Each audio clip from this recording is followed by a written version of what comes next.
Na mtazamaji wa Mashariki Media TV, au ni wazalendo wanaopatikana kwenye shamba la vita maeneo ya Mulenge, ambao wanakuwa na haja ya kuweza kupata sapoti katika hali ya kuweza kupambana na adui M23 ambaye anapendelea kujipenyeza maeneo ya hapo ili apate kuingia kwenye tarafa la Uvira.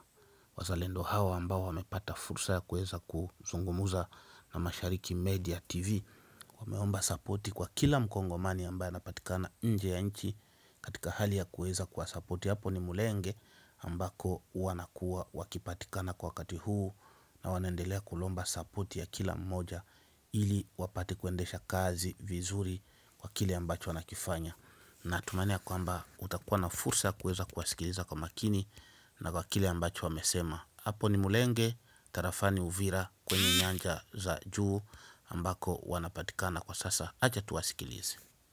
Sisi mnatuona hapa ni kundi la wazalendo hapa mwakse ya Mulenge, brigade hapa Mulenge.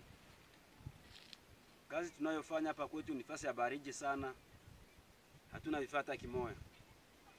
Adui hatuwezi kupiganisha adui na fimbo. Tanke yeye iko na bunduki. Tuna lazima ya masilaha, masasi, nguo za kuvala, viatu, impermeable juu ya mvula, matorche, juu ya communication, ma Motorola. Ile yote tunahitaji ile. Juu si tuko mlinye de front. Mbele yetu hakuna sasa hivi, colonel alisema. Mbele yetu hakuna tena mtu mwingine ila tu ni adui.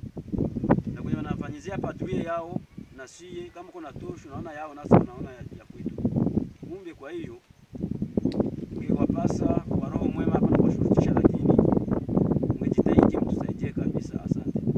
Nda wa akse ya Mulenge ni kolonel, ninaitwa kwa majina Musema Majambi wa Bazalendo. Ingawa sisi tuko mkazi hapa, tuko kulinye dafro. Mbele yetu, mwenye kuwa mbele yetu ni adui anayekuwa Kageregere, Kaholoholo, na sisi tuko hapa Mulenge. Ni karibuni mwendo wa saa 2 kutembea lwa miguu. Hapa tunakosewa na mabunduki, marisasi, chakula, mabashe, viatu. Tungelienda kutia kambi yetu kupale kwenye tulikamatia adui.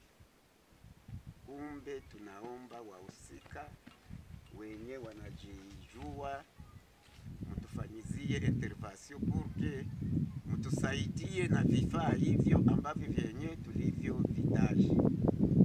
Nikiwa hapa Mulenge sina chochote, ila mimi ni mzalendo mfanyakazi.